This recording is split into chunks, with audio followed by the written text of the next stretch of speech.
보시죠. 네. 앉아서 3배.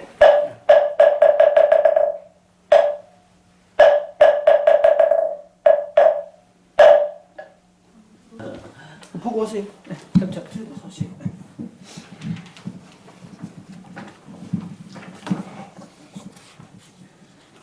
참 시간이 흐르고 보면 참 빠른 것 같아요. 한 달 전에 공부를 시작하면서 제가 사실 요즘 이게 좀 시간이 여유롭지 못해서 5주만 가지고 공부를 해보겠습니다 했는데 어느새 이 5주 공부를 마감해야 되는 시간도 되었고요. 공부한 것도 별로 없는 것 같은데 참 그 마무리를 지어야 한다라는 마음이 좀 부담이 되기는 합니다. 오늘은 전체적인 공부 가운데에서 우리가 좀 꼭 좀 이 부분은 알고 가야 하지 않을까 하는 이야기를 중심으로 몇 가지 말씀 좀 지난주 수업에 이어서 해보겠습니다. 오늘 드린 자료 중에 제일 뒷장을 한번 봐주십시오. 그 앞에 페이지. 아니, 그러니까 제일 뒷장의 앞에 페이지. 뒷장에 앞에 보기. 지난주 법회에서 법회가 끝날 즈음에 제가 그 몸과 마음의 관계라고 하는 측면에서 부모 자식 간에 어찌해야 되는가 그런 이야기를 좀 한 적이 있는데 마침 요 몸과 마음의 서로 조건되는 관계와 뿌리를 달리하는 관계 두 가지 관계에 딸린 이야기를 제가 글로 적어놓은 게 있기 때문에 지난주에 설명드린 겁니다만 쭉 한번 읽어드리면 좋겠다 싶어서 가져왔습니다. 한번 읽어보겠습니다. 몸과 마음의 관계에 딸린 이야기. 몸과 마음의 관계에 딸린 이야기 1. 서로 조건이 되는 관계. 몸과 마음이 독립적으로 존재할 수 없다는 것은 삶에 대한 중요한 시각입니다. 몸도 마음도 자체만으로는 나가 될 수 없다는 것이고 나로서 존재하는 바에는 몸도 마음도 행복한 삶을 위한 소중한 조건이 되는 것입니다. 그러니 어느 한 가지라도 소홀히 해서는 안 되는 것입니다. 여기에서는 우리가 한 가지는 좀 기억해야 되죠. 불교 공부를 하는 분들 중에 간혹 보면 마음이 중요한 거지 몸이야 이래가지고 몸에 대해서 소홀히 하는 분들이 제법 있어요. 그러다 보면 참 늙지 않아가지고도 늙은 티를 내는 이제 그런 경우도 있고 병으로 고생하는 경우들이 많은데 분명히 그렇지는 않습니다. 예를 들어서 힌두교적으로 율회를 말하자면 신의 분신이라고 할 이 고정불변의 실체로서의 마음이 옷 갈아입듯이 몸 바꾼다. 이렇게 말하는 측면에서는 몸이 그냥 수반되는 어떤 거 이래가지고 의미를 작게 둘 수 있을지 몰라도 부처님께서 알려주시는 우리의 삶이라는 것은 몸과 마음이 분명히 합해져가지고 지속적으로 새로운 나의 태어남이 있다. 물론 마음이 이어진다.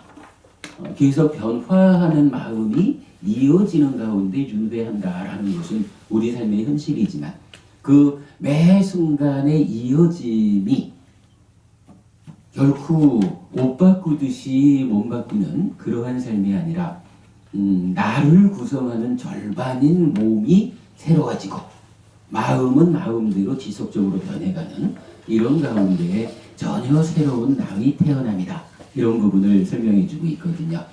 아무튼 부처님 공부를 우리가 바르게 하자라고 하면서 가진 몸이야 좀 어때 이렇게 생각하면 안 된다는 거. 몸도 마음처럼 소중한 것이다. 소중한 나의 절반이다 라는 부분을 말씀드립니다. 자, 이어서 독립적으로 존재할 수 없다는 것은 죽음 이후를 설명해 줍니다. 죽는 순간 새로운 몸과의 만남이 이루어지는 것입니다. 다음 몸을 받을 때까지 어느 기간을 설정할 수 없는 것입니다. 그래서 죽는 순간 육계로서 모태에 드는 것입니다. 확신경 디가니카야 28번경은 이 세상과 저 세상에 걸쳐 끊어지지 않는 시계의 흐름을 설하는데 마음인 식이 연결되면 서로 조건이 되는 몸 또한 연결되어야 한다는 측면에서 죽는 순간 새로운 몸과 만나는 곳의 타당성을 확보한다고 하겠습니다. 몸과 마음의 관계에 딸린 이야기 2. 뿌리를 달리하는 관계. 1. 내 배 아파 나왔는데 어째 저 모양이야 라고 말하지 마십시오. 아무리 딴판인 자식이라고 해도 너무 서운해하지 않아야 합니다. 그대에게도 그랬듯이 자식에게도 몸과 마음은 뿌리를 달리합니다. 그의 몸은 그대가 만들어 주었지만 그의 마음은 자기의 업에 의해 전생으로부터 육계로서 그대의 태를 찾아온 것입니다. 그러니 그대가 만들어진 몸보다 훨씬 더 자기 인체하는 마음은 그가 가지고 온 것이라고 해야 할 것입니다. 그가 가지고 온 마음이 주인 인체하며 그대와 딴판으로 행위하는 것은 어쩌면 당연한 일이라고 할 것입니다. 요거 우리가 받아들일 필요가 있죠. 2. 나왔으면 책임져 라고 말하지 마십시오. 그대의 삶이 오직 태어난 조건, 부잣집 자식에 의해서만 행복해지는 것이 아니라면 지금 그대를 힘들게 하는 것은 지금까지 그대가 살아온 과정에 의해 생겨났다고 해야 할 것입니다. 삶은 마음이 몸과 더불어 세상을 만나는 이야기이고 자기 증식을 통한 변화 가운데 지속되는 것입니다. 행위가 가지는 과와 보의 법칙성, 어빈과보를 원리로 스스로의 행위에 의해 괴로움도 즐거움도 자기가 만들어가면서 살아가는 것입니다. 그대의 마음은 부모님이 만들어주신 것이 아닙니다. 그대가 전생에서의 행위를 통해 부모님의 태를 찾아 들어온 것입니다.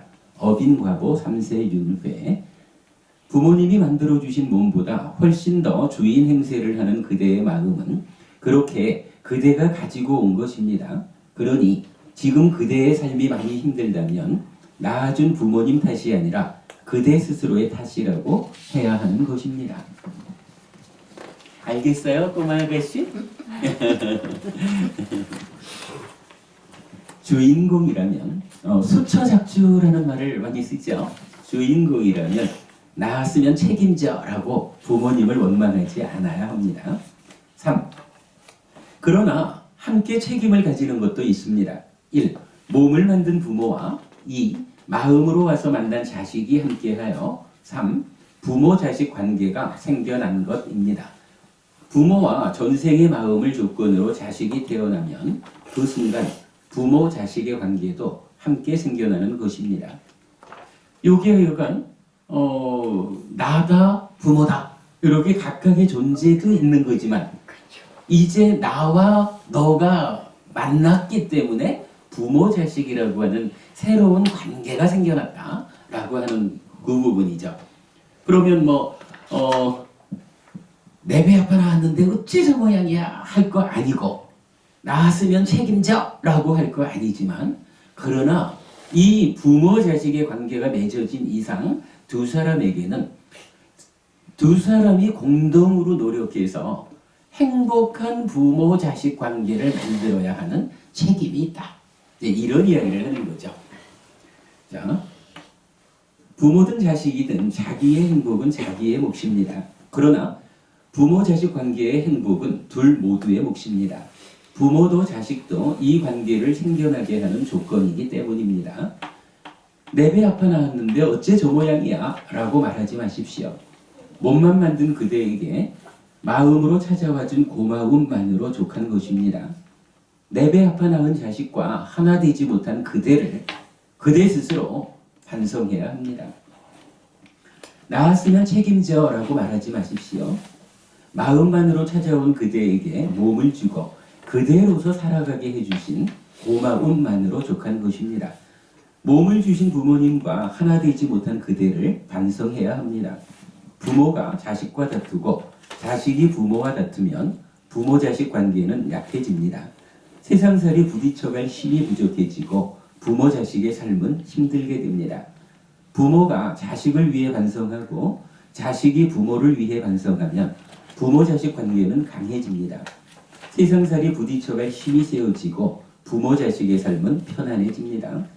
지금 삶이 아무리 힘들어도 부모 자식 관계 안에서 보상받으려 하지 마십시오. 힘들수록 더 반성하여 세상으로부터 부모 자식 관계를 보상받아야 합니다. 이런 이야기입니다. 부모가 있고 자식이 있다라고 할 때 요 각각이 서로 부모는 자식 보고 내 배 아파 나왔는데 왜 저 모양이냐 하고 원망하고, 달리 말하면 책임을 자식한테 떠넘기고, 자식은 자식대로 나왔으면 책임져야지 해가지고는 원망하고, 이 삶의 어려움의 책임을 부모한테 떠넘기자. 그러나 요렇게 산다 그래도 요게 하나의 가족이에요. 그러겠죠? 그런데 만약에 옆에 있는 어떤 부모 자식은 야, 내가 몸밖에 주지 못했는데 마음으로 찾아와서 내 자식으로 살아주니 얼마나 고마운가. 이 고마운 자식한테 내가 어째 저 모양이야? 라고 원망하는 마음이 들었다는 것은 내가 부모로서의 역할을 못해서일 거야 라고 반성하고, 자식은 자식대로 내가 전생의 업의 결과로 찾아남았는데 그래도 나에게 몸을 주셔가지고 이제 아무개야 라고 하면서 금생의 나의 삶을 살게 해주니 얼마나 고마운 부모님인가. 그런데 이 부모님한테 나왔으면 책임져야지 라고 내가 원망하고 있다면 이 얼마나 부끄러운 일인가 라고 반성하고, 요래 해가지고 부모 자식 관계가 아주 돈독해져요. 서로 원망하고 미워하고 이러는 데서 서로 반성하고 사랑하고 고마워하고, 요렇게 되면요, 여러분 우리 이 관계라는 게 이렇지 않겠어요? 부모 자식 관계라는 게 이게 끊을래야 끊을 수 없는 관계이지 않습니까? 그런데 이 관계가 서로 원망하고 미워하고 그러면, 끊어지지 않는 관계가 미워하고 원망하면 살아가는 과정에 내가 가진 힘의 절반은 끊어버릴 수 없으니 이거 붙잡고 살아야 되잖아요. 힘의 절반은 붙잡는 데 쓰고 나머지 절반만 가지고, 표현하자면 이 가족이 절반의 힘만 갖고, 그죠? 절반의 힘만 갖고 옆에 있는 가족하고 경쟁을 하는 거예요. 이게 아무리 뭐 미운이 어쩌니 이래도 우리 가족, 우리 식구가 통째로 얼마의 돈을 벌어들이고 얼마의 화합된 모습을 보이고, 요거 뭐 시너지 효과 이렇게 말하는 거죠. 요 힘이 저 옆에 가족이 아주 화목해가지고, 이 화목해지면 말이죠, 부모 자식 관계를 유지하기 위해서 손잡느라고 50%의 힘을 안 써도 되는 거예요. 그러면 이쪽은 절반의 힘이 아니라 전체의 힘을, 그런데 방금 제가 시너지라는 말을 했지만 사실 이거는 거의 200%의 합해진, 붙잡고자 하지 않으면 같이 들 수 있거든요. 이러면 이 가족의 힘은 전체의 힘이 200%로 늘어날 수도 있습니다. 이렇게 되면요, 이 가족의 힘이 아무리 처음에는 부잣집 자식들끼리 만나서 부자로 출발을 했을지 몰라도 살아가는 가운데 힘이 줄어드는 거예요. 그래서 결국은 이 옆에 있는 가족한테 가족 단위의 경쟁력에서 밀리는 거예요. 시간이 가다 보면 우리는 처음에는 잘 살았는데 왜 이렇게 살면서 맨날 찢고 먹고 사는 가운데 초라해지고, 저 옆에 집은 보니까 처음에는 아주 어려운 사람들 간에 만났는데도 그 사는 모습이 서로 화목하고 사랑하고 부자되고, 우리가 지는 거예요. 요런 이러한 관계로 부모 자식 관계가 어떻게 설정되느냐에 따라서 가족이라는 단위의 경쟁력이 달라진다 라는 이야기를 지금 적은 거예요. 그러니까 제가 이렇게 표현한 거죠. 지금 삶이 아무리 힘들어도 부모 자식 관계 안에서 관계 안에서 보상받으려 하지 마십시오. 그죠? 관계 안에서 보상받으려다 보면 쪼그라들거든요. 힘들수록 더 반성하여 세상으로부터 힘이 들수록 더 단결된 사랑의 힘으로 가족이 이루어져 가면 세상에서 이제 저 부잣집이든 저 다른 가족들보다 우리가 더 잘 살아지는 거예요. 이게 세상으로부터 우리 가족이 보상받는 일이죠. 요렇게 부모 자식 관계를 정의해야 되겠다, 보아야 되겠다라는 말이죠. 힘들수록 더 반성하여 세상으로부터 부모 자식 관계를 보상받아야 합니다라고 적어봤어요. 자, 부모 자식 관계는 연기된 것입니다. 연기된 것의 특성은 무상고무화입니다. 조건지어져 생겨나고 조건의 다양성으로 인해 내 마음대로 되지 않습니다. 그런 것은 본질적인 나라고 할 수 없는 것입니다. 뿌리를 달리하는 몸과 마음이 만나서 자식이 태어나고 그 순간 부모 자식의 관계도 함께 생겨났습니다. 이제 부모 자식이 행복한 관계로 살 것인지 괴로운 관계로 살 것인지의 문제만 남아 있습니다. 어떤 조건으로 사느냐에 따라 결정될 것입니다. 그러니 원망하는 마음을 조건으로 하지 말고 반성하는 마음을 조건으로 살아야 합니다. 그러면 부모 자식 관계가 강해지고 그 안에서 부모도 자식도 행복하게 되는 것입니다. 라고 했어요. 사실은 이 얘기가 부모 자식 간에만 적용되는 것은 아니에요. 뭐 모든 면에서 되지만 대표적으로 부부라고 하는 요 관계도 그래요. 요새 문제되는 부부 그렇죠. 가장 중요하죠. 예. 연기적으로 보지 못하고 그러니까 남자 한 사람하고 여자 한 사람하고가 물리적으로 만나면 부부가 되거든요. 그런데 이 부부라고 하는 것을 우리는 그냥 부부라고 잘 안 불러요. 실질적으로 우리는 요 부부를 어떻게 보냐 하면 첫째, 없으면 못 사는 부부도 있어요.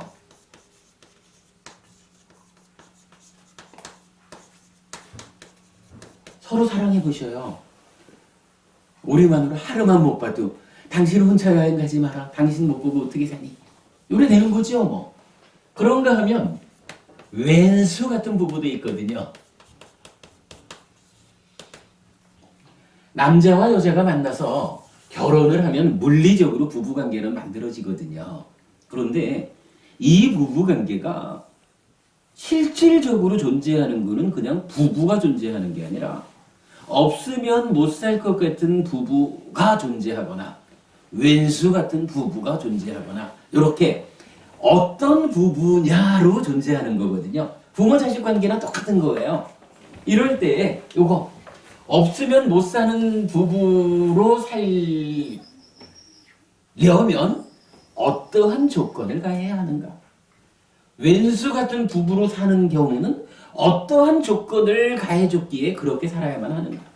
요거 지켜보아야 되는 거예요.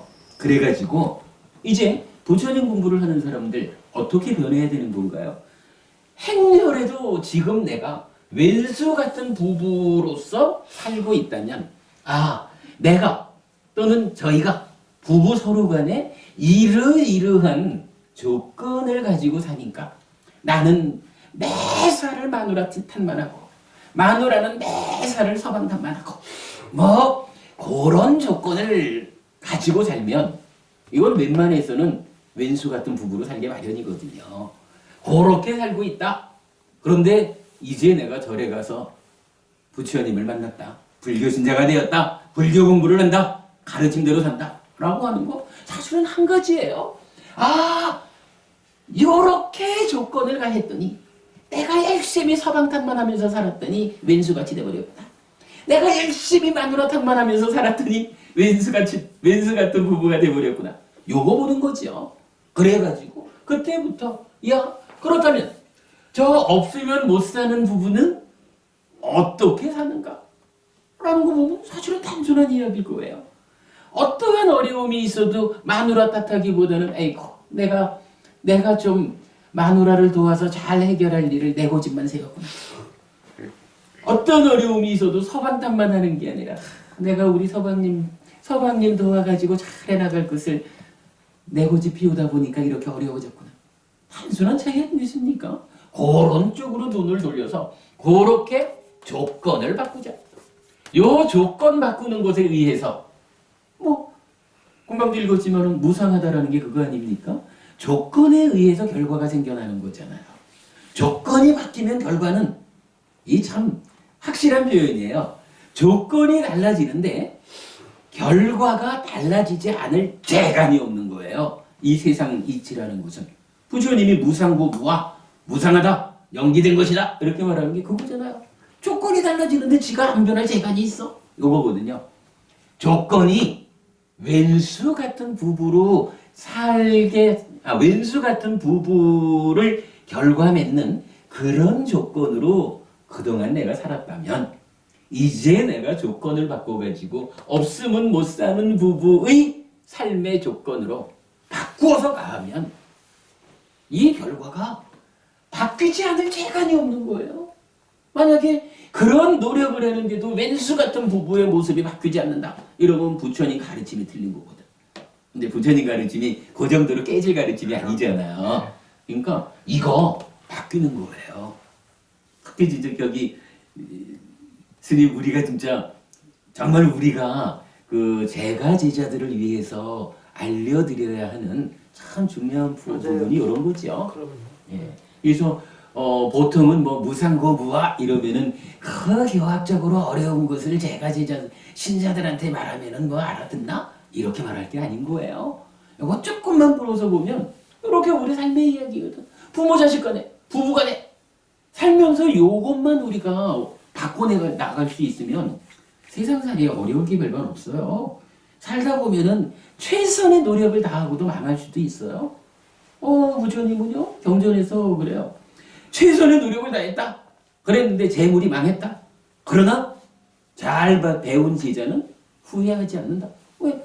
내가 최선의 노력을 다했는데 살다 보면은 사실 10여 년 전에 어머님들 그거 겪으셨는지 몰라도 IMF라든가 아니면 뭐 전쟁이 터진다거나 일본같이 그래도 참 과학이 발전하고 잘 사는 나라도 지진 오고 쓰나미 한번 몰아치니까 뭐 후쿠시마 저래가지고 힘들지 않습니까? 최선의 노력을 다해도 혼자 사는 세상이 아니기 때문에 세상이 갖고 있는 환경적 변화 뭐 이런 것을 내가 100% 내 마음대로 바꾸지 못할 수 있어요. 그럴 때는요, 부처님 그러시는 거예요. 내가 최선의 노력을 다했는데도 인간으로 태어나서 살다 보니 인간으로의 삶을 구성하는 이 환경의 문제 때문에 내가 원하는 삶을 결과 맺지 못했다. 그러나 그 부분에 대해서 나는 후회하지 않는다. 내가 할 수 있는 최선을 다했기 때문에 이렇게 말하는 거거든요. 그러면 그 최선을 이제 그런 어떤 불가항력적인 문제들 이런 상황들이 생겨날 때는 받아들이는 거고 그렇지 않고는요 웬만해서는요 조건을 바꿔주는데 내가 원하는 결과가 우리 마누라가 이뻐 보이기 시작해요. 와 우리 소방이 저렇게 멋진 줄 몰랐어요. 이런 이야기들이 생겨나는 거예요. 조건이 달라지면요. 우리가 정말로 그 절에 오는 신자들에게 이런 부분을 전달해 줄 수 있다 하면 이게 불교가 가지는 경쟁력이죠. 예, 아무튼 지난주에요 몸과 마음의 관계를 가지고 말씀드렸던 부분을 마침 이제 제가 먼저 정리해 놨던 글이 있기 때문에 소개를 해드렸습니다. 자, 그리고요.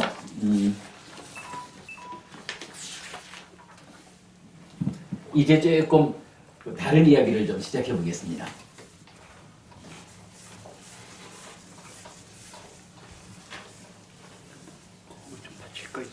저거 받칠 거좀 없을까요? 괜찮습니다. 괜찮습니다. 아니 그 닦으니까 바꾸기가 돼야. 아니 이 정도면 괜찮습니다.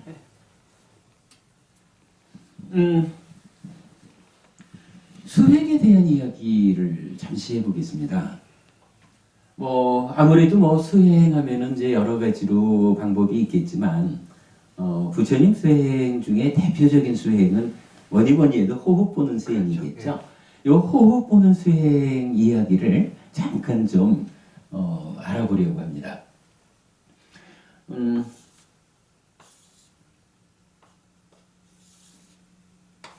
뭐 이렇게 앉았다 할까요? 호흡 보는 수행이라는 게 따지고 보면 코를 통해서 공기가 들락날락하는 요거잖아요. 공기가 들락날락하면서 어떤 현상이 생기냐 하면 뭐 코 주변 어디 피부가 되는 거죠. 피부니까 이건 몸이죠. 피부에 우리가 이제 호흡을 보자라고 할 때 공기를 보자 이건 아니거든요. 몸과 공기의 관계를 보는 그렇죠. 요 피부에 공기의 알갱이가 들락날락하면서 어차피 공기가 물질이니까 감촉을 남긴단 말이죠. 그러니까 피부에 남는 감촉이 있어요. 그러면 요 감촉을 어떻게 하나요? 이런 이야기죠. 우리가 기본적으로 이제 그 육내입죠. 안입이 설신 의 의를 우리가 만호라고 했죠. 그러면 색, 성향, 미촉, 법이죠. 그간 공부를 했습니다마는 요 의, 만호가 어떤 일을 하냐 하면 직접 법을 직접 감각하거나 그러니까 주목하는 거죠. 아니면 안입이 설신이라고 하는 요 몸을 지원을 하죠. 몸을 지원해서 색성향 미촉이라고 하는 그 몸의 대상을 주목하는 거죠. 이렇게 몸을 지원해서 대상을 주목하거나 아니면 직접 법이라는 대상을 주목하거나 요런 그 만호의 활동성 요거를 자거이라는 말로 썼었죠. 자거이. 그러면 이제 호흡을 보자라고 하는 건 어떤 의미예요? 피부, 즉 몸에 남는 감촉이라는 요 두 가지를 놓고 보면 이제 몸이라고 하는 것은 안입이 설신 중에 신이죠. 감촉, 공기알갱이가 남기는 감촉이라는 것은 색성향 미촉 중에 촉이거든요. 그러면 요 관계는 어떻게 되냐 하면 촉이라고 하는 것을 몸이 감각을 하는 거죠. 그런데 요게 몸이 지 혼자 감각을 못하죠. 요건 우리가 이제 그간 공부했지만 분명히 마음이 만호가 지원해줘야 그죠? 만호가 아무리 코에 이 감촉이 있다 해도 내 마음이 눈으로 가버리면 요거 못 보죠. 감각하지 못하고 와 풍경 좋네 이렇게 본단 말이죠. 그래서 요 몸 피부에 어떻게 하나요? 만호 의라고 하는 요 마음이 지원을 해줘야 되죠. 그런데 이 만호가 사실은 이제 살아오는 과정 동안에 참 못된 습관이 좀 들어있다 이러는 거죠. 그냥 무언가 좀 눈에 들어오면 그거 보러 쫓아가야 되고 무슨 소리가 들리면 소리 들으러 귀로 쫓아가야 되고 냄새가 싹 나오면 와 좋은 냄새 해서 코로 쫓아가야 되고 무언가 맛이 느껴지면 이게 뭐냐 하면서 혀로 쫓아가야 되죠. 뭐 이래다 보니까 호흡을 봅시다. 호흡 보는 수행을 합시다. 라고 해도 사실은 그렇죠. 요 만호라는 놈이 호흡을 보자라는 요쪽으로 즉 몸을 지원해서 감촉을 감각하는 요 상태로 만호가 유지되지를 못하죠. 그러면 요때 요 만호를 제어해가지고 만호 딴 데 가지 말고 지금은 수행 중이잖아. 호흡을 보자. 요렇게 만호를 제어하는 기능이 있다 그랬죠. 요 기능이 뭐죠? 요 기능이 이제 사띠라는 거였죠. 요거 생각염자로 쓰는 거. 뭐 알아차림. 마음 챙김, 새김, 뭐 이렇게 다양하게 이제 부르죠. 그러나 어쨌든 이제 원어로 사띠죠. 사띠라고 하는 요 기능이 만호 보고 만호야 너 지금 그러면 안 돼. 수행할 때는 시작하면서 정해놓은 그 대상, 호흡이 남기는 감촉, 요것만이 옳은 거, 요것만이 잘하는 것이고 나머지는 다 틀렸어. 다 잘못된 거야. 그러니까 만호야, 딴 데 가지 말고 돌아가. 이렇게 하는 게 사실은 수행이죠.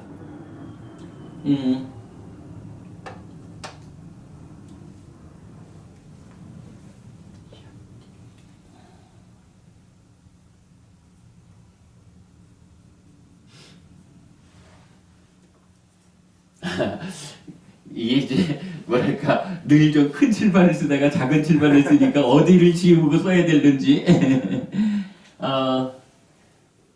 저기 이제 먼저 드린 교재에서 우리가 그 8정도를 원어랑 번역을 다 함께 본 적이 있었죠. 근데 이제 오늘 뭐 안 가져오신 분들도 있을 건데 그 8정도 중에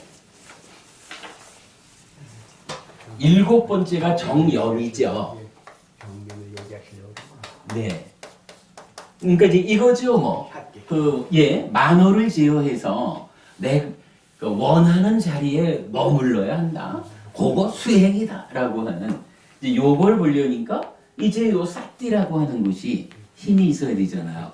그래서 우리가 그동안 그 사띠라는 요 기능이 있지만 바른 사띠라는 것을 또 알아보았죠. 바른 사띠. 그 바른 사띠는 무엇이었냐 하면 5가지 감각 기능은 만호를 의지하고 만호는 사띠를 의지합니다. 사띠는 해탈을, 해탈은 열반을, 열반은 완결이다. 이렇게 말하는 이제 운나바 바라문경이 있었죠. 그래서 정염이라고 하는 것은 무엇이었냐 하면 만호를 제어해서 해탈 열반을 지않게 하는 요거 있었죠.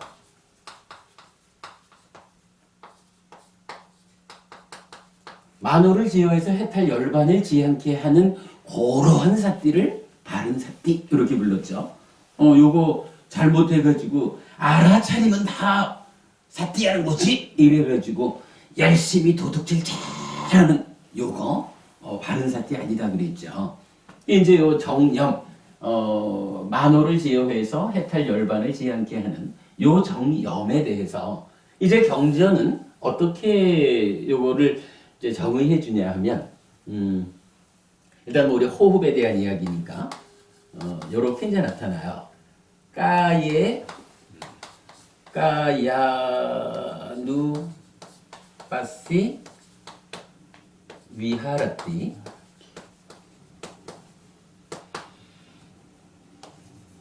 아따피 삼과자노 사띠마 해가지고 뭐 더 나오는데 일단 뭐 나머지는 좀 생략하고요. 요 2가지 문장만을 우리가 좀 한번 보자면 뭐 이전에 설명을 드린 거죠. 몸에서 몸을 놓치지 않고 관찰하며 머문다. 아따피 삼파전어 사띠마라고 해서 사띠는 뭐냐 하면 만호를 알아차리는 거죠. 만호의 현재 상태. 그래서 만호라는 내 마음이 지금 무엇을 하는가? 아니면 몸과 말과 만호의 행위 이렇게 같이 가니까 만호라는 요 마음이 몸과 함께 지금 어떤 행위를 하고 있는가? 그거 알아차리는 게 사띠였죠. 그런가 하면 삼파자노라는 것은 요 알아차려진 상태, 요것이 옳은지 그른지, 옳고 그름의 판단이었죠. 그래서 이런 호흡을 보자라고 할 때는 일단 수행 중에는 그러니까 사념초 수행을 한다. 호흡을 보자 이럴 때는 정해놓은 한 가지 대상 말고는 옳은 건 하나도 없는 거예요. 그러니까 사띠 지금 내 마음이 뭘 하고 있는지 딱 보니까 호흡을 잘 붙잡고 있어. 즉 나의 만호가 몸을 지원해서 감촉을 호흡이 남기는 감촉을 잘 붙잡고 있어. 이러면 그거는 옳은 거야. 잘하고 있는 거야. 이런 얘기죠. 그런데 알아차려 보니까 나의 만호가 뭐 하는지 보니까 호흡을 놓쳤어. 그러니까 몸을 지원해서 호흡을 감각하는 요거를 놓치고 아까 점심이 참 맛있었는데 오늘 하룻밤 자면 내일도 맛있는 걸 줄까? 뭐 이렇게 이제 딴 생각한 거죠. 그러면 그건 무조건 틀렸다는 거예요. 하여간 수행 중에는 그 호흡이라는 그 대상 말고는 옳은 게 없어요. 그러면 아따삐는 뭐냐 하면 노력이죠. 어떤 노력이냐 하면 오름은 유지하고 그름은 억제시키고. 그렇죠. 버리고 오름으로 돌아가는 요런 노력을 하는 거죠. 사실 이제 정염이라고도 말하고 요거를 이게 뭐 요거는 지금 신이지만 요 자리를 바꿔가지고 신수, 신법 네 가지로 이제 부처님은 설명을 해주죠. 사냥. 예, 이렇게 신수신법 네 가지를 가지고 이 사띠를 힘있게 하는 수행이다. 사띠가 힘이 있어져야 만호를 제어해서 수행을 할 수 있다. 그래서 행복한 삶으로 나아갈 수 있다. 요거죠. 그래서 사념처라고 말을 하는데 하여간 요 사념처라고 하는 수행법을 대표적으로 말하면 요거라는 거예요. 그래서 이제 요 중에 하여간 요거를 호흡이라고 이제 뭐 여러 가지 대상 중에 호흡을 보는 거니까 그러면 호흡에서 호흡을 놓치지 않고 관찰하며 머문다. 그런데 그 가운데서 알아차려 보니까 호흡을 놓쳤다. 딴 생각하고 있다. 그러면 호흡을 놓치지 않고 관찰하는 것이 잘하는 것이다. 만호야 호흡으로 돌아가자. 라고 해서 아따삐 삼파전어 산티마 알아차려서 옳고 그름을 판단해서 그름은 버리고 오름으로 돌아가는 요걸 하는 게 사념처 수행이죠. 예, 요만큼을 일단 좀 설명을 좀 하고 설명을 드린 거로 하고 이제 오늘 드린 자료 요걸 좀 다시 보겠습니다. 예, 1페이지입니다. 제일 앞에서 마음의 제스처라는 표현을 썼어요. 여기 이제 아따삐 삼파전어 사띠마라고 하는 표현, 즉 나의 만호가 또는 만호가 몸과 함께 지금 무엇 하고 있는지를 알아차리자. 그래서 그 알아차려진 상태가 옳은지 그른지 판단하자. 그러고는 옳다라고 판단됐으면 유지하고 지속적으로 호흡을 보고 이거죠. 그러다라고 판단됐으면 버리고 오름, 즉 호흡으로 돌아가자. 만호야 호흡으로 그러니까 몸을 지원해서 피부에 남는 감촉을 보자 라고 돌아가자 라고 하는 요것이 하여간 수행인 거죠. 그래서 저는 마음의 제스처라는 표현을 이제 하나 써가지고 아따삐 삼파전어 사띠마 이렇게 이제 적었는데 요거 하여간 이렇게 표현돼요. 지금 말씀드린 그거죠. 이 순간 마음 즉 만호죠. 마음의 작용을 1. 알아차리고 2. 옳고 그름을 판단하여 3. 그르면 버리고 오르면 유지한다. 이렇게 이제 정리를 해봤는데 이걸 이렇게도 표현할 수 있어요. 나는 한순간의 놓침도 없이 알아차리고 잘 판단하여 오름을 유지하겠습니다. 또는 내 안에서 일어나는 현상이 나도 모르게 행위로 연결되지 않도록 제어하겠습니다. 이랬어요. 요거는 수행을 하는 상태에서 이렇게 호흡 요렇게 이제 하는 거지만 이거를 그냥 우리가 일상의 삶에서도 적용할 수 있다는 거예요. 어떻게 적용하나요? 내가 지금 그렇죠. 내가 지금 뭘 하는지 만약에 졸려 이러면 만약 우리가 지금 이 자리에서 누가 들고 있다 이렇게 한다면 말 그대로예요. 나는 한순간에 놓침도 없이 알아차리겠다. 내가 졸고 있구나 라고 내가 졸고 있다라는 요 상태를 놓치지 않고 알아차리겠다 요거죠. 그래서 잘 판단해야죠. 공부하는 시간인데 공부하는 중간에 존다는 것은 옳지 않아? 라고 옳고 그름을 판단하겠다는 거죠. 그리고는 오름을 유지하겠다. 이 상태에서 내가 졸지 않고 공부해야지 라고 정신 번쩍 차리고 공부로 돌아가는 요걸 말하는 거죠. 밑에 있는 말은 이거예요. 요거를 똑같이 이렇게도 적용을 해보자고요. 우리 이제 법우님이 아까도 그 화내는 이야기 이런 부분도 말씀을 하셨는데 주로 이제 탐진치 뭐 이런 거죠. 대표적으로 화라는 것을 한번 비유를 들어보자고요. 사람들이요, 웬만해서는 있잖아요. 그럼 일단 숨 쉬는 얘기를 먼저 해볼까요? 저기, 숨을 쉬죠, 우리가. 그렇죠. 24시간 사실은 끊어지지 않고 숨을 쉬죠. 숨이 들어왔다가 다 들어오면 좀 멈췄다가 나갔다가 다 나가면 좀 멈췄다가 들어왔다가 섰다가 나갔다가 섰다가 요 관계를 반복하는데 요게 24시간 요 상태를 벗어나지 않죠. 제가 이제 가끔씩 그렇게 질문을 해봐요. 한 10분 숨 안 쉬고 버틸 수 있습니까? 이렇게 물어보면 10분을 숨 안 쉬고 버티는 사람이 하나도 없더라고요. 그 이야기는 우리가 살아있다라고 하는 이 얘기는 숨 쉰다는 거. 예, 24시간 중에 단 10분도 숨 안 쉬고 버텨보는 때는, 그러니까 숨을 안 쉬는 때는 없다는 거예요. 그런데 스님, 이게요, 웬만해가지고는 하루 종일을 살면서 하루 종일 숨 쉬는 가운데 내가 숨쉬고 있구나라고 알아차리지 못하죠. 거의 하루에 한 번도 알아차리지 않고 숨 쉬는 사람들이 많잖아요. 뭐 사실 뭐 우리도 그렇죠. 뭐 우리가 사실은 의도적으로 요 숨 쉰다라고 하는 것이 수행을 하는데 아주 좋은 대상이 되니까 지금부터 호흡을 알아차리자. 요래 해서 알아차리는 거지. 시간을 정해놓고. 예, 그렇죠. 그런 특정한 목적 아니고는 우리라고 뭐 하려고 우리가 이것저것 할 일이 많은데 숨 쉬는 걸 알아차리겠습니까? 이런 이제 그렇게 실제로 숨은 쉬고 있지만 알아차리지 않고 사는 요게 이제 일상의 삶이다라고 봐야 되는데, 근데 사실 숨은 알아차리지 않아도 괜찮아요. 숨은 알아서 그러니까 몸이 알아서 숨을 쉬고, 만약에 어쩌다가 숨을 못 쉴 상태가 되면은 펄쩍 뛰어서라도 숨을 쉬거든요. 그런데 호흡하고는 다르게 우리가 놓치면 안 되는 게 있단 말이에요. 알아차리지 못하면 문제를 일으키는 게 있어요. 예를 들어서 이제 내 안에서 화가 일어났어요. 화가 났어요. 화가 났는데 이 화를 알아차리지 못했어요.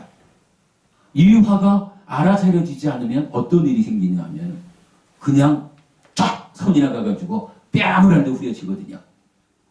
뺨을 한 대 후려쳤다라고 하면 그 순간 웬만해서는요, 이제 한 달은 쫓아다니면서 미안해요.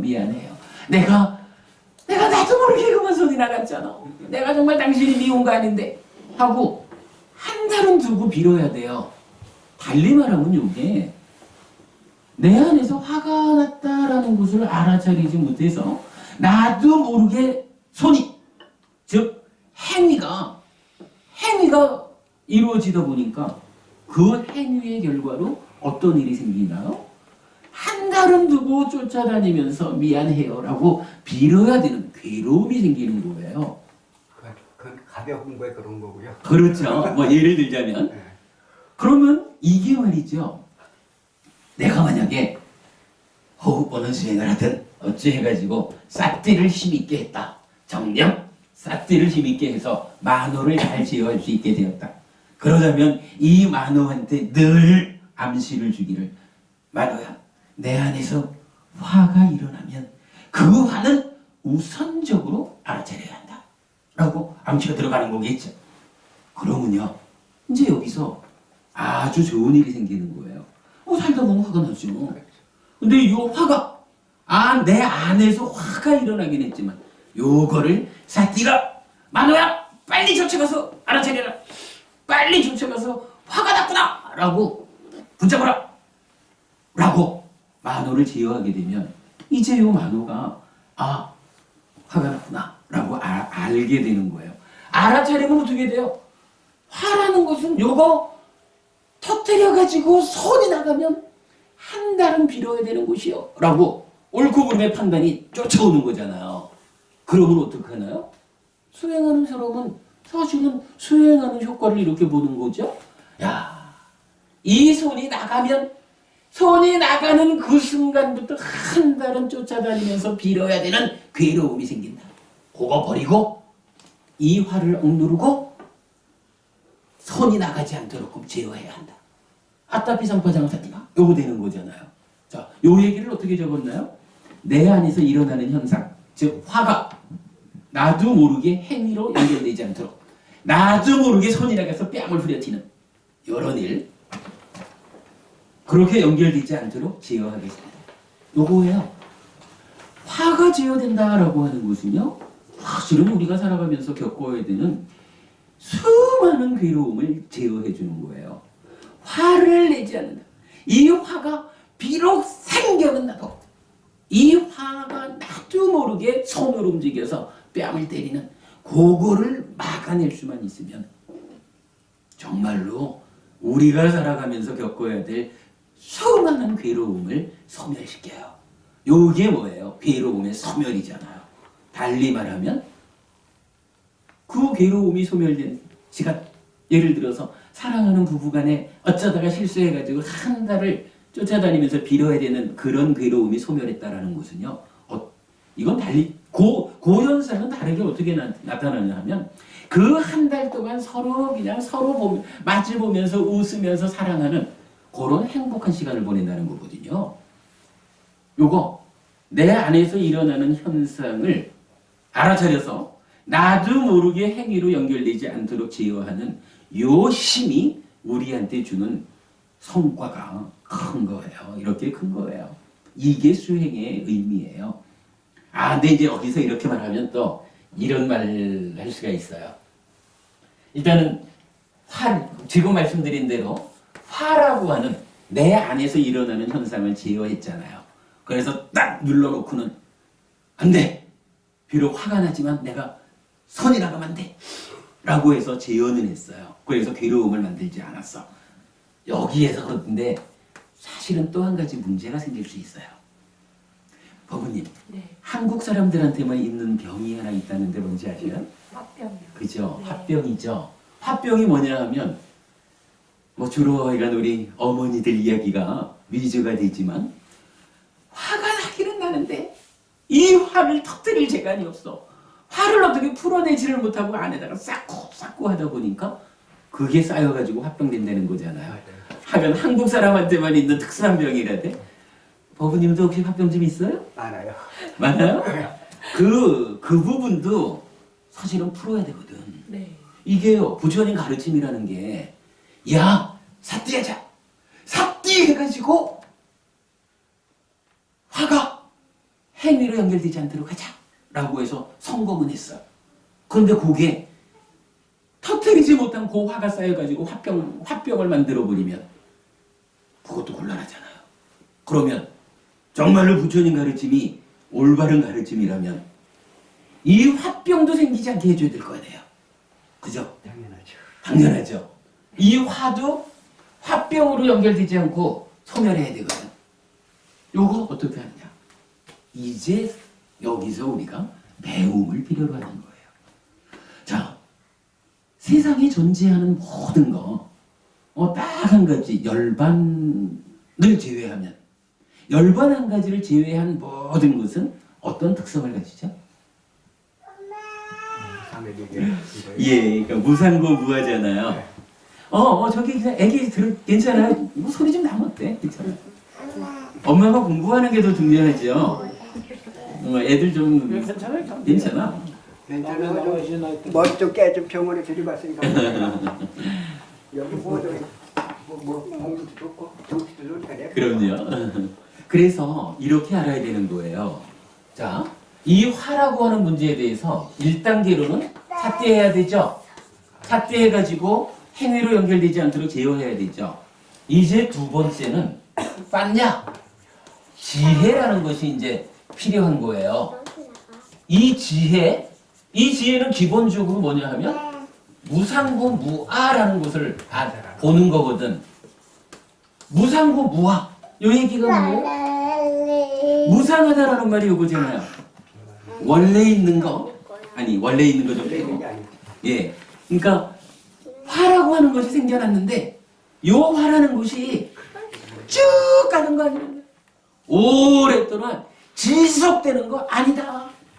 화라는 이것도 존재하는 거기 때문에 존재하는 모든 것은 무상하다. 변한다. 그렇죠. 열반을 제외한 모든 것은 무상하다. 무상하다는 거 무슨 의미냐? 조건에 의해서 생겨난다는 것이다. 쭉 간다라고 하는 것은 조건이 변해도 따라서 변하지 않는다는 것을 말하는데 부처님이 알려주시는 존재라는 것은 무상하기 때문에 조건에 의해서 생겨난다. 조건이 변하면 따라서 변할 수밖에 없는 것이다. 그거거든요. 무상. 그러면 화라고 하는 것을 알아차려가지고 억제했어. 그래서 행위 때문에 생겨나는 괴로움을 막았어요.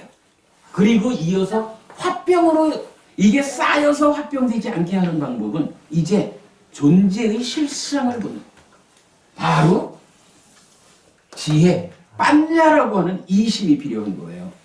물론 이 빠냐, 지혜는 고도의 수행을 통해서 생겨나는 거예요. 그런데 모든 지혜가 수행에 의해서만 생겨나는 건 또 아니에요. 부처님이 알려주시는 지혜는 여러 단계가 있어요. 깊은 사색을 통해서도 지혜가 생겨나요. 그리고 배움을 통해서도 지혜가 생겨나요.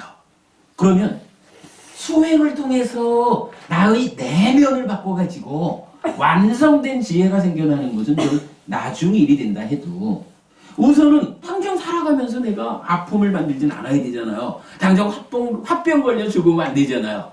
그러면 수행에 의해서 생겨나는 지혜는 조금 천천히 가더라도 우선 배워서 그러니까 배움을 통해서 생기는 지혜, 배워서 알아야 되는 거예요. 우리가 지금 이런 공부하는 거잖아요.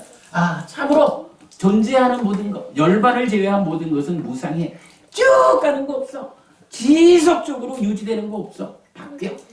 요거 아까 우리가 부부 이런 부분도 봤지만 조건을 바꿔주면 따라서 바뀔 수 있어. 화라고 하는 요것도 화라는 게 원래 있는 거 아니고 이 상황이라는 게 원래 화가 나야 맞는 게 아닌데 내가 너와의 관계 가운데 어떠한 내가 기대하는 게 크다든가 내가 원하는 어떤 대로 너가 따라주지 않는 데 대해서 반발한다거나 다양한 기본적으로는 나를 중심에 둔 어떤 나의 마음작용 때문에 그걸 조건으로 화가 생겨났다. 그렇다면 내가 있기 때문이지. 예, 바로 이렇게 화라고 하는 이것이 무상한 것이다. 조건이 지어진 거다. 내가 스스로 조건을 이렇게 가해줬기 때문에 화라는 것이 생겨났다.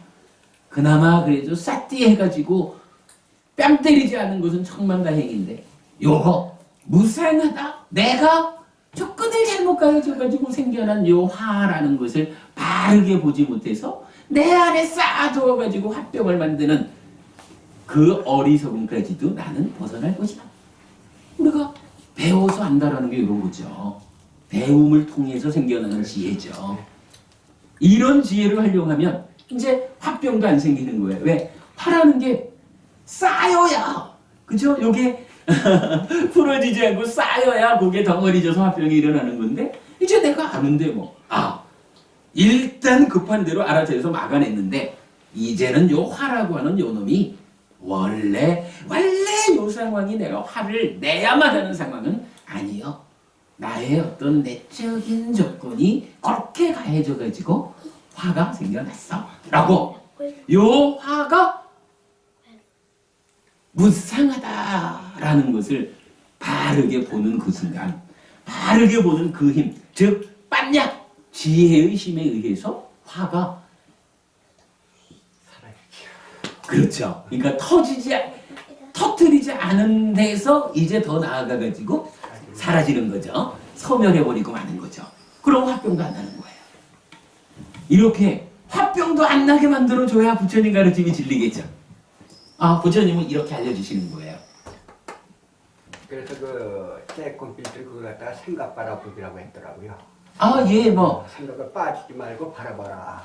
그게 이제 그 MBSR 그 말씀이잖아요. 그게 지금 하여간 사람처럼 갖다가 현대인들이 알아듣기 쉽게. 그러니까요. 지금 이제 뭐 이 MBSR은 지금 미국 쪽이죠, 그 중심이. 네. 그러니까 이거 뭐 미국, 유럽 해가지고 우리가 보통 말하는 이제 선진 사회, 뭐 이게 참 표현이 그래. 그쪽에서 이게 이건 뭐 이제는 그 뭐 사교 뭐 이런 이제 좀 스스로 좀 고상하다 하는 사람들은 이거 모르면 또 축에도 못 낀다대요. 이게 뭐냐 하면 M이라는 게 마인드풀리스예요. B, 베이스드. S, 스트레스. 스트레스 때문에 요새 죽죠. 스트레스, 뭐더라? 아니 이걸 자꾸 까먹어. 맞아요. 뭔데? 그러니까 그래서 이게 요 마인드풀이라는 요 영어 단어가요. 요 단어가 무엇을 번역한 말이냐 하면 이게 삿띠예요. 맞아요. 그러니까 요거 마인드풀리스가 삿띠다 요것만 알고 나면 이게 뭐냐 하면 삿띠, 만어를 제어하는 요 삿띠를 기본으로 해서 삿띠를 토대로 해서 스트레스를 해소하는 그 방법 이렇게 말하는 거예요. 그럼 요거 뭐예요? 산영초 수행을 가지고 우리 일상의 삶에 적용해서 지금 제가 설명드리는 건 어떤 거죠? 똑같은 거죠. 예, 우리 일상의 삶에 삿띠 수행법을 적용해 가지고 스트레스를 해소한다. 요 얘기인 거예요. 근데 이건 이 기법이 지금 뭐 세계적으로 가장 그 유명하고 많은 사람들이 예. 근데 이게 그대로 산영초 수행이라.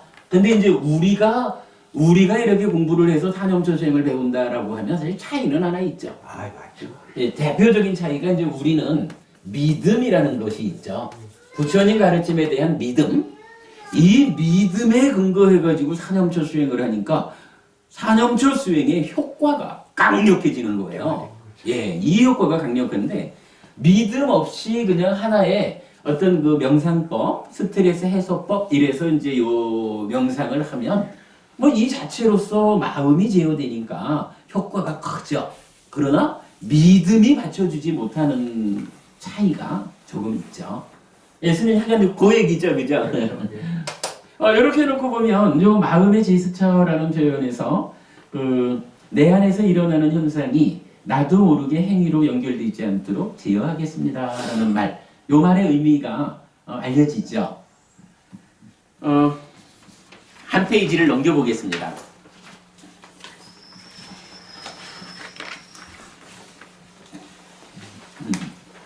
마음의 제스처라고 하는 표현이 무슨 말이냐라고 하는 거를 이제 적어본 거예요. 사실은요, 이런 이야기였어요. 제가 그 인터넷에서 뭐 네이버의 지식인 뭐 이런 쪽에 이제 질문이 좀 있어서 답변을 좀 하던 때가 있었는데, 중학생인가 봐요. 어떤 이제 남자아이가 그 인터넷으로 질문을 한 거예요. 질문. 천주교 신자들이 행위에 앞서 성호를 긋는 것처럼 불교에도 행위를 준비하는 제스처가 있는지요. 중학생이니까 한참 예민한 때잖아요. 100m 달리기를 하는데 천주교 다니는 친구는 100m 달리기 전에 이러고 한다는 거예요. 옆에서 보니까 되게 멋있는 거예요. 저거 하고 뛰면 되게 잘 될 것 같은 거예요. 시험을 보는데도 딱 하고 시험을 보는데 되게 멋있고 저거 하면 시험 잘 볼 것 같은 거예요. 근데 이제 이 친구는 저는 엄마 따라서 절에 다녀요. 절에 다니는 게 다 좋은데 절에는 뭐 성당 다니는 친구처럼 뭐 그런 거 없나요? 이렇게 질문을 한 거예요. 그래서 제가 이렇게 답변을 해봤어요. 답변입니다. 마음으로 하는 제스처가 불교에는 있습니다. 천주교 신자들이 몸의 행위를 통해 제스처를 취한다면 불교 신자들은 몸의 행위보다 훨씬 더 강력한 마음의 행위를 통해 제스처를 취한다는 것입니다. 그렇다면 불교 신자들이 취하는 마음의 제스처는 무엇입니까? 불교 수행의 근간을 이루는 사념처는 삿띠를 강화하여 행위를 제어하고 삼매를 성취하는 수행입니다. 삼매가 성취되면 수행은 사마타와 밑바사나로 이어져 괴로움의 소멸로 나아가게 됩니다. 이때 사띠로서 행위를 제어하는 일을 일상의 삶에서 놓치지 않기 위해 마음속으로 또는 소리내어 외칠 수 있는 한 구절이 있는데 이 구절을 마음의 제스처라고 이름 붙였습니다. 일상의 삶에서 특히 어떤 일을 해야 할 때 마치 천주교 신자가 더 나은 성과를 거두기 위해 성호를 긋고 시작하듯이 불교 신자라면 마음의 제스처를 취하고 시작함으로써 후회가 뒤따르지 않는 큰 성과를 거둘 수 있다고 하겠습니다. 그리고 마음의 제스처 해서 바로 요거 지워버렸네. 아따삐 삼빠자노 사띠마. 근데 지금 우리가 공부한 바로 봐도 그렇죠. 일단 뭐니 해도 사띠 해가지고 나의 만호가 또는 나의 만호가 몸과 함께 지금 무엇을 하고 있는지 요거 알아차려야 되죠. 요게 알아차려지지 않으면 일단 손에 나가서 뺨 때리고 나면 방법이 없는 거예요. 한다는 여자가 빌어야 되잖아요. 그죠? 그러니까 일단은 알아차려야 되거든요. 알아차려야 야 이거 잘못된 거구나 해가지고 판단을 해서 잘못된 행위가 실제로 행위로 연결되지 않도록 제어하는 거잖아요. 이렇게 얘기하면 아따삐 삼빠자노 사띠마. 제일 손해보는 게 암이에요. 암. 처음에 알아차렸다면은 그렇죠. 그런 면도 있죠. 내가 그렇죠. 우리 몸이라는 게 걸렸다는 걸 몰랐으니까. 그래 이제 아무튼 요 그 마음의 제스처란 이름을 붙인 거는 이렇게 어느 중학생하고의 문답인데, 하여간 저는 이제 이렇게 생각을 한 거예요. 어차피 행위라는 것은 신구의 삼업이잖아요. 그러니까 몸과 말과 만어 이 행위가 있는데 부처님 말씀에 의하면은 몸과 말의 행위보다는 만어의 행위가 훨씬 더 강력하다라고 하는 거거든요. 그러면 천주교 신자들은 몸을 써가지고 이렇게 이제 제스처를 취하는데 이 몸으로 하는 행위보다 만어의 행위가 훨씬 더 강력하다면 제스처도 만어의 차원에서 제스처를 쓸 수 있으면 훨씬 더 강력할 거다 이거죠. 그렇다면 100m를 뛸 때도 이제 이 중학생 100m를 뛸 때도 옆에서 저 친구는 다 성어를 빌 때 나는 속으로 아니면 뭐 소리를 좀 쳐도 괜찮은 것 같으면 아따 삐상빠자로 사티마 라고 물론 이제 이 의미는 이해를 해야 되겠죠. 아따 삐상빠자로 사티마 라고 부처님이 직접 쓰시던 그 말씀 그대로 아따 삐상빠자로 사티마 하고는 한번 다 하고 외치고 뛰는 거예요. 시험을 볼 때도 사실 시험 볼 때는 마음이 흔들리면 잘 못 보잖아요. 마음이 평정 상태를 유지해줘야 시험 잘 보는 거죠. 아따 삐산빠져노 사티마 하면서 나의 만호야. 지금은 시험을 봐야 한다. 그러니 만호야 이리저리 흔들리지 말자. 이러면서 나의 내면에서 제스처를 딱 취해주는 거예요. 만호의 행위로서의 마음의 제스처. 그러면 그 효과가 몸의 행위를 통한 제스처하고는 비교할 수 없을 만큼 크다. 그리고 뭐니 해도 부처님이 알려주시는 이 아따삐 상빠자노 사티마라고 하는 정념 바른 사티의 실천적인 수행 방법, 요것이 가지는 효과가 그러하다라고. 그래서 이제 마음의 제스처라는 것을 만들어 봤거든요. 그렇게 만드는 건데, 요 부분을 이제 쭉 한번 뭐 이전에 한번 설명드린 거고, 요 설명을 다시 하자면 너무 기니까 쭉 그냥 적어놓은 대로 읽어가면서 약간의 보완만 해드리도록 하겠습니다. 자, 마음의 제스처 이렇게 정했어요. 해설을 해보겠습니다. 불교는 행복을 지향하는 가르침입니다. 괴로움을 소멸시켜 괴롭지 않은 삶을 실현하고자 하는 것입니다. 그런데 괴로움은 내 안에서 일어나는 현상들 때문에 생깁니다. 내 안에서 일어나는 욕심, 성냄, 어리석음, 즉 탐진치에 내 마음이 오염되면 몸과 말과 마음의 오염된 행위를 통해 스스로 괴로움을 만드는 것입니다. 그렇죠? 마음 때문에 행위가 잘못돼서 괴로움을 만든다. 그래서 괴로움을 만들지 않기 위해서는 첫째, 일어난 탐진치가 내 마음을 오염시키지 못하게 해야 하고, 둘째, 탐진치가 내 안에서 일어나지 않게 해야 하는데 불교에서는 이것을 수행이라고 합니다. 첫째 방법, 즉 일어난 탐진치가 내 마음을 오염시키지 못하게 하는 수행을 사마타라고 하고, 둘째 방법, 아예 탐진치가 일어나지 못하게 하는 그런 수행을 위파사나라고 한다는 거죠. 그런데 이런 수행을 위해서는 준비 과정이 필요합니다. 사마타 위파사나 수행을 하기 위한 토대를 만들어야 하는 것인데 사념처 수행입니다. 여기서 이제 사념처 수행의 그 위치가 정해지는 거죠. 사념처 수행은 두 가지의 역할을 가집니다. 경전은 이 두 가지 역할을 사마타 위파사나 수행의 토대를 갖추기 위한 필수품이라고 부르는데, 첫째, 행위의 제어, 10악업을 10선업으로 바꾸는 것. 요거 우리 그동안 공부했죠. 그래서 필수품 두 가지. 둘째, 삼매의 성취. 그래서 정정, 바른 삼매는 삼매가 많지만 그러나 고멸로 나아가는 삼매. 요거는 필수품을 갖춘 삼매 정정. 그래서 네 가지 선 이렇게 나온 거죠. 입니다. 사마타 위파사나 수행이 탐진치가 내 마음을 오염시키지 못하게 해서 오염되지 않은 행위를 통해 괴로움을 만들지 않는 방법이므로 행위의 제어는 사마타 위파사나에 의해서 완성됩니다.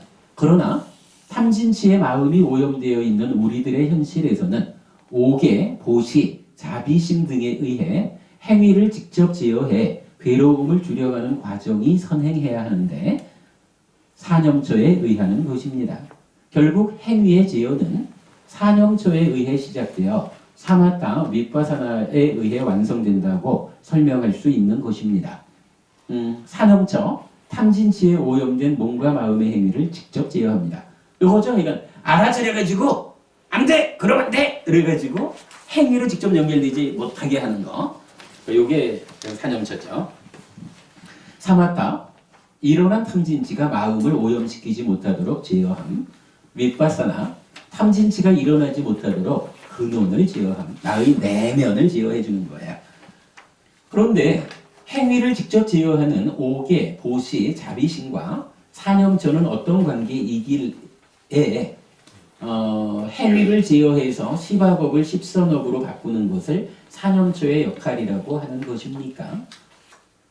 오계를 지키고자 하여도 1. 오계가 무엇인지 모르거나 또는 2. 오계에 어긋나는 행위를 하고 있다고 지금의 상태를 알지 못하면 오계를 지키지 못하게 됩니다. 즉 몸과 말의 행위를 오계를 통해서 제어해야 되죠.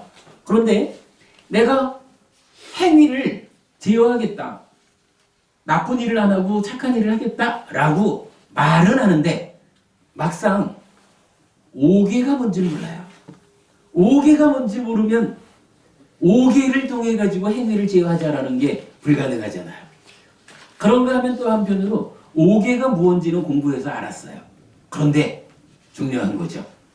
내가 지금 그러니까 나의 마음이 몸과 함께 어떤 행위를 하고 있는지 지금 알아차리지 못하는 거. 그죠? 그리고 내 안에서 일어난 화가 나도 모르게 행위로 연결되는 거. 요거 알아차리지 못하면 제어할 수 없는 거. 그 얘기죠. 결국은 약간 그런 거예요. 오계를 지키자 해도 무언지 모르거나 알아차리지 못하면 지킬 수 없습니다. 그러므로 오계가 사념처하고 이렇게 연결됩니다 하는 얘기죠. 마찬가지로 보시하고자 하여도 자비의 마음으로 살고자 하여도 마찬가지입니다. 그래서 1. 오계, 보시, 자비심이 무엇인지 아는 것과 2. 오계, 보시, 자비심에 어긋나는 행위를 지금 내가 하고 있지는 않은지 아는 것은 행위를 제어하기 위해서는 필수적인 것이 됩니다. 사념처는 바로 이 역할을 담당하는 수행인 것입니다. 이거 뭐 더 설명 필요 없이 잘 우리 이제 설명된 거죠. 경전들에 의하면 사념처는 첫째, 놓치지 않고 관찰하며 머문. 이거 좀 전에 적어본 거죠.